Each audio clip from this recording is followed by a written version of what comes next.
Genius creativity learning পইণ্টলৈ সকলোকে স্বাগতম জনাইছোঁ। আজি মই ক্লাছ 6ৰ ছায়েন্সৰ চেপ্টাৰ নম্বৰ 5 ইলেক্ট্ৰিচিটি এণ্ড চাৰ্কিটছ বিদ্যুৎ আৰু বৰ্তনী এইটো লেচনৰ কুৱেশ্যন আনচাৰসমূহ ইংৰাজী আৰু অসমীয়া দুইটা মিডিয়ামতে দি দিম। আৰু এইটো লেচনৰ যদি তোমালোকৰ গোটেই লেচনটো বুজাবলৈ লাগে তে মোৰ ছেকেণ্ড চেনেল এটা আছে আছাম এডু কৰ্ণাৰ বুলি, এইটো ভিডিঅ'ৰে ডেছক্ৰিপশ্যন বক্সত দি দিম, তাতে পাই যাবা, তাতে ছাবস্ক্ৰাইব কৰি থ'বা। ভিডিঅ'বোৰ মই গোটেইকেইটা লেচন এইটো গোটেইকেইটা লেচন শেষ কৰাৰ পিছত আকৌ মই চেপ্টাৰসমূহ বুজাই আকৌ ইংলিছ মিডিয়ামৰবোৰ দি যাম। গতিকে চেনেলটো ছাবস্ক্ৰাইব কৰি থ'বা, নতুন চেনেল সেইটো, তাতে মই চেপ্টাৰসমূহ বুজাই যাম। অ'কে, এইটো চেনেলত মই চেপ্টাৰসমূহ বুজাই দিয়া নাই, অকল মই কুৱেশ্যন আনচাৰসমূহ দি দিছোঁ। আৰু সেইটো চেনেলত ছেকেণ্ড চেনেলত মই চেপ্টাৰসমূহ বুজাই যাম, লগতে কুৱেশ্যন আনচাৰসমূহ দি যাম। গতিকে চেনেলটো ছাবস্ক্ৰাইব কৰি থ'বা। এতিয়া মই কুৱেশ্যন আনচাৰসমূহ দি যাম, ভিডিঅ'টো সম্পূৰ্ণকৈ চাই থাকিবা স্কিপ নকৰাকৈ। বিদ্যুতৰ ওপৰত তোমালোকে সকলোৱে জানা, আৰু তোমালোকে বিদ্যুতৰ ওপৰত তোমালোকে ক্লাছ 7তো লেচন এটা চেপ্টাৰ পাবা। গতিকে 6ত ভালকৈ বুজি ৰাখিলে 7ত ভালকৈ মানে সুবিধা হ'ব তোমালোকৰ। চ' ফিল ইন দ্য ব্লেংকছত কি দিছে, প্ৰথমতে খালী ঠাই দিছে। A device that is use to break an electric circuit is called, বৈদ্যুতিক বৰ্তনী এটা বিচ্ছিন্ন কৰিবলৈ যি আহিলে ব্যৱহাৰ কৰে তাক কি হয়, ছুইচ। কিবা এটা বস্তু ফেনটো দিয়ে চলাই দিওঁ, আকৌ এটা বিচ্ছিন্ন কৰি দিওঁ, বিচ্ছিন্ন মানে কোনটো, অফ কৰি দিয়াটো। অ'কে, গতিকে সেইটো হ'ব ছুইচ এনচাৰটো। এন ইলেক্ট্ৰিক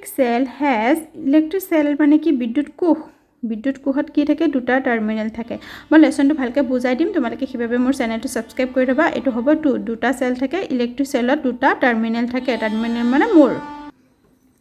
অসমীয়াখিনি বুজাই লওঁ। খালী ঠাই পূৰ কৰা, বৈদ্যুতিক বৰ্তনী এটা বিচ্ছিন্ন কৰিবলৈ যি আহিলা ব্যৱহাৰ কৰা হয় তাক কি কয়, ছুইচ বোলে। এটা বিদ্যুৎ কোষত দুটা মেৰু থাকে। বিদ্যুৎ কোষ মানে কি, যোনটো বেটাৰী এটা বিদ্যুৎ কোষ, আৰু সেই বিদ্যুৎ কোষটো চাপ'জ হ'লে বেটাৰী দুটা মেৰু থাকে, এটা পজিটিভৰ এটা নেগেটিভৰ। অ'কে, তাৰপিছত 2 নম্বৰটো শুদ্ধ লিখিব দিছে, শুদ্ধ নে অশুদ্ধ। ধাতুৰ মাজেৰে বিদ্যুৎ প্ৰবাহিত হ'ব পাৰে, এইটো কি হ'ব, সঁচা হ'ব, সেইটো হ'ব শুদ্ধ। এইটো শুদ্ধ হ'ব, ধাতুৰ মাজেৰে কি হয়, বিদ্যুৎ প্ৰবাহ হয়। বৈদ্যুতিক বৰ্তনী এটা সাজিবলৈ এডাল ধাতুৰ তাৰৰ সলনি এডাল মৰাপাটৰ ৰছী ব্যৱহাৰ, আমি বৰ্তনী এটা বিদ্যুতৰ মানে কাৰেণ্ট এটা সাজিবলৈ মানে কিছুমান যিকোনো ধৰণৰ এটা চাপ'জ হ'লে বেটাৰীৰে তোমালোকে কিবা এটা সাজিলা, সেইটোত যদি আমি তাৰৰ সলনি যদি মৰাপাটৰ ৰছী এটা দিওঁ, কাৰেণ্ট পাছ হ'ব জানো, নহ'ব। গতিকে এইটো অশুদ্ধ কথা হৈছে। আমি ইয়াত কৈছে কি, তাৰৰ সলনি আমি ৰছী ব্যৱহাৰ কৰিব পাৰি, গতিকে এইটো অশুদ্ধ। ৰছী ব্যৱহাৰ কৰিলে কাৰেণ্টটো মানে লাইটটো কিবা এটা যোনটো বস্তু আমি জ্বলাব বিচাৰোঁ সেইটো নহ'ব। এডোখৰ থাৰ্মকলৰ মাজেৰে বিদ্যুৎ প্ৰবাহিত হ'ব পাৰে, থাৰ্মকলৰ মাজেৰে বিদ্যুৎ প্ৰবাহিত নহয়, এইটো হ'ব অশুদ্ধ কথা। অশুদ্ধটোক ইংৰাজীত কি কয়, ফল্ছ। চোৱা প্ৰথমটো, ইলেক্ট্ৰিক কাৰেণ্ট কেন ফ্ল' থ্ৰু মেটেলছৰ মাজেৰে, মেটেল মানে কি, ধাতুৰ মাজেৰে বিদ্যুৎ প্ৰবাহিত হয়। Instead of metal wires as jute মানে কি, মৰাপাটৰ ৰছী can be use to make a circuit, ৰছী ব্যৱহাৰ কৰিব পাৰোঁ, ৱায়াৰৰ সলনি নোৱাৰোঁ আমি, ফল্ছ কথা দেই। তাৰপিছত electric current can pass through a sheet of থাৰ্মকলৰ মাজেৰে কাৰেণ্ট পাছ হোৱা বুলি কৈছে, থাৰ্মকলৰ মাজেৰে কাৰেণ্ট পাছ নহয়, এইটো ফল্ছ কথা কৈছে। আৰু তোমালোকে এইটো MCQ টাইপত আহিব পাৰে দেই, হয়তো ট্ৰু ফল্ছ নিদি বা ফিল ইন দ্য ব্লেংকছ নিদি এইবোৰ MCQ দি দিব, যিহেতু এইবাৰৰ পৰা তোমালোকে MCQ কুৱেশ্যন আহে, হয় নে নহয়। তাৰপিছত 3 নম্বৰটো চোৱা, explain why the bulb would not glow' in the arrangement shown in figure 5.13, এইটো 5.13 ফিগাৰটো। আৰু এইটোত লাইটটো কিয় জ্বলা নাই, গ্ল' মানে কি, জ্বলোৱাৰ কথা কৈছে, গতিকে নট গ্ল' মানে জ্বলা নাই, কিয় জ্বলা নাই, জ্বলিলেতো লাইটটো জ্বলা দেখুৱালে হয়, য়েল্ল' কালাৰ থাকিলে হয়, গতিকে জ্বলা নাই কিয়, কাৰণ ইয়াত এই যোনটো টেষ্টাৰটো দিছে, টেষ্টাৰটো এফালেতো এইটো আছে, এইটো মেটেল এটা আছে, কিন্তু এইফালে কি আছে, এইফালে প্লাষ্টিকৰ মাজেৰে কাৰেণ্ট পাছ নহয়, গতিকে এই প্লাষ্টিকখিনি থকাৰ বাবে বাল্বটো জ্বলা নাই, এইখিনি কথাকে লিখিব লাগিব। ইংৰাজী আৰু অসমীয়া দুইটাতে দি দিম, স্কিপ নকৰাকৈ চাবা। চোৱা চিত্ৰত 5.13ত দেখুওৱা সজ্জাটোত কিয় বাল্বটো নজ্বলে ব্যাখ্যা কৰা, এইটো। অ'কে, আনচাৰটো দি আছোঁ। আনচাৰটো চোৱা, the circuit is not complete because one end of the wire is connected with plastic which is an insulator. Insulator মানে কি, অপৰিবাহী বস্তু, যোনটো বস্তুৰ মাজেৰে বিদ্যুৎ প্ৰবাহিত মানে নহয় হ'বলৈ যোনটো বস্তুৱে বিদ্যুৎ প্ৰবাহিত হ'বলৈ নিদিয়ে গতিকে সেইবোৰক কি কয় ইনসুলেটৰ ইংলিছত কয় ইনসুলেটৰ ওকে আৰু যোনটোৰ মাজেৰে বিদ্যুৎ প্ৰবাহিত সেইটোক কয় পৰিবাহী বস্তু তাক ইংৰাজীত কয় কণ্ডাক্টৰ্ছ মনত ৰাখিবা ভালকৈ তাৰপিছত অসমীয়াটো চাই লোৱা এইটো অসমীয়াৰ সজ্জাটোত বাল্বটো নজ্বলাৰ কাৰণ তাৰৰ এটা মূৰ প্লাষ্টিকৰ সৈতে জড়িত হৈ আছে প্লাষ্টিক হৈছে এবিধ অপৰিবাহী এইখিনি লিখিলে হৈ যাব সৰু কৰি মই দিবলৈ চেষ্টা কৰিছোঁ তোমালোকক তাৰপিছত কুৱেশ্যন নম্বৰ 4 টো চোৱা তোমালোকে যোনবোৰ এই বক্সৰ ভিতৰত সাৰাংশখিনি থাকে এইবোৰ ভালকৈ পঢ়িবা এইবোৰৰ পইণ্টৰ ওপৰত তোমালোকে MCQ আহি যাব দেই তাৰপিছত কুৱেশ্যন নম্বৰ 4 চিত্ৰত 5.14 এইটো হ'ল 5.14 এটোত বাল্বটো জ্বলিবলৈ তাৰৰ দুডালৰ মুক্ত মূৰ দুটা ক'ত সংযোগ কৰিব লাগিব দেখিবলৈ চিত্ৰটো সম্পূৰ্ণকৈ আঁকিব দিছে ইয়াত কোনো একো লিখিব দিয়া নাই গতিকে কমপ্লিট কৰিবলৈ কি হ'ব এই তাৰটো কি হৈছে বেলেগ হৈ আছে ইয়াত তাৰটো চিঙি থকাৰ কাৰণে বা এই লাইটটোৰ মূৰৰ লগত জইন নোহোৱাৰ কাৰণে লাইটটো নজ্বলে গতিকে এইটো সম্পূৰ্ণ কৰিব লাগিব সাৰ্কিটটো বৰ্তনীটো সম্পূৰ্ণ কৰিলেহে কমপ্লিট হ'লেহে কি হ'ব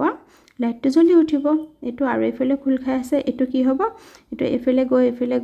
এইটো মূৰত লাগিব যেহেতু এটা মূৰ এফালে লাগি আছে এটা মূৰ এফালে লাগিব গতিকে তেতিয়াহে বাল্বটো জ্বলিব ধুনীয়াকৈ আঁকি ল'বা তোমালোকে আকৌ তাৰপিছত বৈদ্যুতিক সুইচ এটা ব্যৱহাৰ কৰাৰ কাৰণ কি সুইচ আমি কিয় ব্যৱহাৰ কৰোঁ কিছুমান বৈদ্যুতিক সঁজুলিৰ নাম লিখা য'ত সুইচসমূহ সংলগ্ন কৰি থোৱা থাকে কিছুমানত মানে নাম লিখিব দিছে যিসমূহত সুইচটো লগতে থাকে 5 নম্বৰ আনসাৰটো প্ৰথমখিনি যোনটো সুইচটো কিয় হয় সুইচটো কি কৈছিলে সুইচ এটা কিয় ব্যৱহাৰ কৰা হয় what is the purpose of using N electric switch কিয় ব্যৱহাৰ কৰা হয় এইটো সুইচ ইজ ইউজ ইয়াত প্ৰথম সুইচ লিখিবা প্ৰথম সুইচ ৱৰ্ডটো লিখিবা এনসাৰটো কৈছোঁ দে সুইচ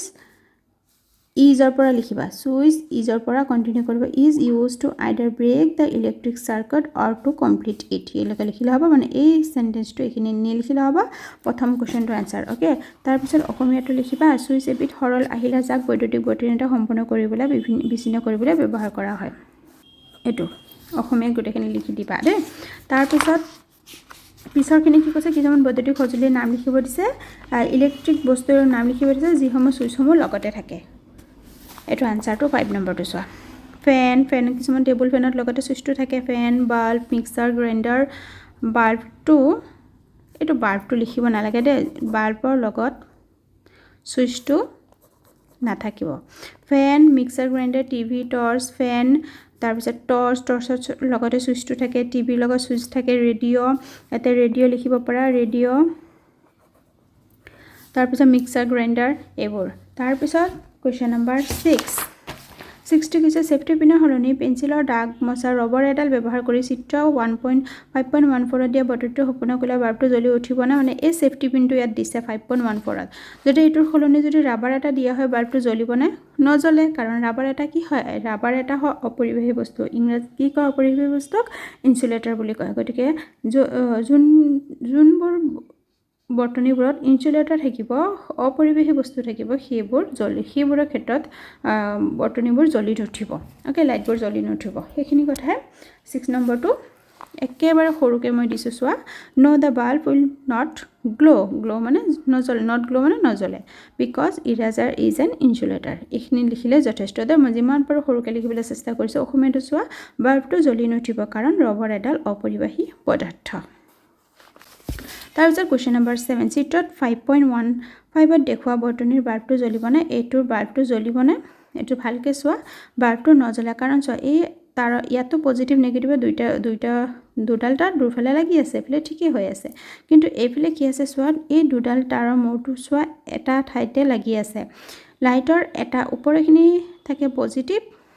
তলখিনি নেগেটিভ পজিটিভ নেগেটিভ বেলেগকৈ লাগিব লাগিব গতিকে দুইটা এটা মূৰতে লাগি আছে তাৰ একেটা টাৰ্মিনেলতে লাগি আছে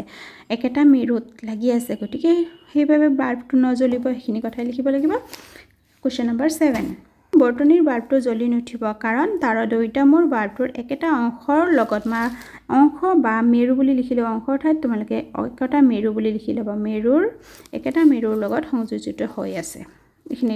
লিখি দিবা ওকে 7 নম্বৰ ইংৰাজীটো হ'ল এইখিনি চোৱা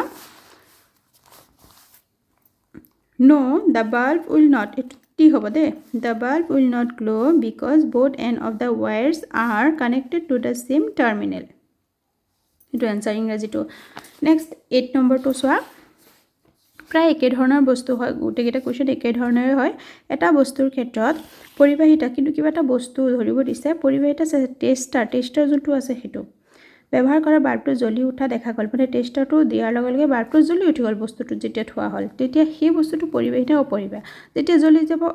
জ্বলি যাব মানে বস্তুটো কি হয় পৰিবাহী হ'ব গতিকে সেইখিনি কথাই লিখিব লাগিব 8 নম্বৰটো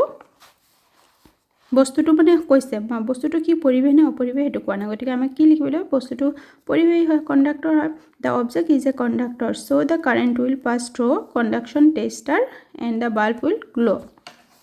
8 নম্বৰ অসমীয়াখিনি চাই লোৱা এটো অসমীয়াখিনি বস্তুটো এটা পৰিবাহী সেইভাবে পৰিবাহী টেষ্টাৰ ব্যৱহাৰ কৰাত বিদ্যুৎ প্ৰবাহিত হৈছে আৰু বাল্বটো জ্বলি উঠিল 8 নম্বৰটো 9 আৰু 10 নম্বৰ আনসাৰটো প্ৰায় একে ধৰণৰ হ'ব এজন ইলেক্ট্ৰিচিয়ানে তোমাৰ ঘৰৰ সুইচ এটা মেৰামতি কৰাৰ সময়ত কিয় হাতত মানে ইলেক্ট্ৰিচিয়ানে এজনে মেৰামতি কৰোতে কাৰেণ্টবোৰ ঠিক কৰোতে বা সুইচবোৰ ঠিক কৰোতে কিয় হাতত হাতমোজা পিন্ধি লয় হেতু কথা লিখিব কাৰণ ৰবৰৰ হাতমোজা কিয় পিন্ধে কাৰণ ৰবৰৰ মাজেৰে বিদ্যুৎ প্ৰবাহিত নহয় আমাক শৰীৰটো কি হয় মানুহৰ শৰীৰটো আমাৰ শৰীৰটো এক পৰিবাহী মানে আমি শৰ্ট কিবা বৰ্ডৰ বা তাৰত কেতিয়াবা হাত লাগি গ'লে কি হয় শৰ্ট লাগে আমাৰ গাত শৰ্ট লাগে মানে আমি শৰীৰটো এটা কি হয় পৰিবাহী গতিকে আমাৰ যেতিয়া হাতত প্লাষ্টিক মানে ৰবৰৰ হাতমোজাটো পিন্ধি লোৱা যায় তেতিয়া কি হ'ব ৰবৰৰ মাজেৰে বিদ্যুৎ প্ৰবাহিত নহয় শৰ্ট নহব শৰ্ট নালাগিবলৈ ইলেক্ট্ৰিচিয়ানে হাতমোজা পিন্ধি লয় 9 নম্বৰ আনসাৰটো এটো আনসাৰটো চোৱা ৰবৰ এক ধৰণৰ অপৰিবাহী ৰবৰৰ মাজে বিদ্যুৎ পাৰ হৈ যাব নোৱাৰে সেইভাবে এজন ইলেক্ট্ৰিচিয়ানে ঘৰৰ সুইচ এখিনি কোৱেশ্চনৰ পৰাই দেই জাস্ট এই দুটা লাইন পঢ়াৰ বস্তু বাকি এখিনি কোৱেশ্চনৰ পৰা দিছে সেইভাবে এজন ইলেক্ট্ৰিচিয়ানে ঘৰৰ সুইচ এটা মেৰামতি কৰাৰ সময়ত ৰবৰৰ হাতমোজা পিন্ধি লোৱা উচিত 9 নম্বৰ এটো তাৰপিছত 9 নম্বৰটো ইয়াতে চোৱা ইংৰাজীখিনি the rubber is insulator rubber does not passes of current through it hence electrician use rubber gloves while repairing an electric switch to avoid electric shocks মানে electric shocks নালাগিবলৈ rubber hand gloves পিন্ধি লয় Question number 10 to একে ধৰণৰ answer মেৰামতি কামত ইলেক্ট্ৰিচিয়ানে ব্যৱহাৰ কৰা screwdriver আৰু চেপেনা আদিৰ নিচিনা আহিলাৰ নালবোৰত সাধাৰণতে প্লাষ্টিক বা ৰবৰ আৱৰণ থাকে কিয় এই আৱৰণ দিয়া কিয় আৱৰণ দিয়া প্লাষ্টিকৰ মাজেৰে বিদ্যুৎ প্ৰবাহিত নহয় প্লাষ্টিক এটা ইনসুলেটৰ হয় হেতু answer Plastic or rubber is an insulator which does not allow electric current to pass through it. So লিখি পেলাই তোমালোকে তাৰ পিছত লিখিব পাৰা এখিনি কোৱেশ্চনৰ পৰা লিখিব পাৰা so the handle of the tools like screwdrivers and pliers used by electricians for repair work usually have plastic or rubber covers on them. এখিনি লাগে গুটেখিনি লিখি দিলে হৈ যাব মেইন आंसरটো প্ৰথমতে লিখি লবা তাৰ পিছত आंसरটো এনেকুৱা ধৰণৰ নিলিখি আৰু এক ধৰণৰ লিখিব পাৰা প্ৰথম ইয়াৰ পৰা ইয়ালৈকে লিখি তাৰ পিছত বিকজ বুলি দিবা because the plastic or rubber is an insulator it protect the electrician from electric shocks आंसरটো দুই ধৰণে দিছো যেনেকৈ সহজ পোৱা তেনেকৈ পঢ়িবা আৰু প্লাষ্টিক বা ৰবৰ এক ধৰণৰ বিদ্যুৎৰ অপৰিবাহী বস্তু যাৰ মাজেৰে বিদ্যুৎ পাৰ হৈ যাব নোৱাৰে লিখি পেলাই তাৰ পিছত কোৱেশ্চনৰ পৰা লিখি দিবা মেৰামতি কামত ইলেক্ট্ৰিক সেইভাবে তাৰ পিছত সেইভাবে বুলি লিখিবা ওৱৰ্ডটো সেইভাবে এবোৰ মই নিজে বনাই দিছো দে একেবাৰে সহজ কৰি দিবলৈ চেষ্টা কৰিছো সেইভাবে মেৰামতি কামত ইলেক্ট্ৰিচিয়ানে ব্যৱহাৰ কৰা স্ক্ৰুড্ৰাইভাৰ আৰু চেপেনা আদিৰ নিচিনা আহিলাৰ নালবোৰত সাধাৰণতে প্লাষ্টিক বা ৰবৰৰ আৱৰণ থাকে যাৰ বাবে বিদ্যুতে আকৰ্ষণ কৰিব নোৱাৰে যাৰ বাবে বিদ্যুতে আকৰ্ষণ কৰিব নোৱাৰে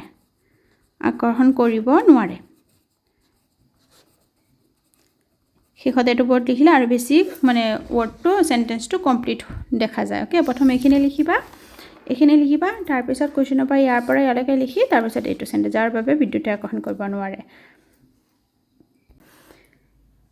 গতিকে এখিনি দি আজি ভিডিওটো ইয়াতেই সামৰিছো নেক্সট ভিডিওৰ বাবে চেনেলটো সাবস্ক্ৰাইব কৰি থবা আজিলৈ আহিছো ধন্যবাদ।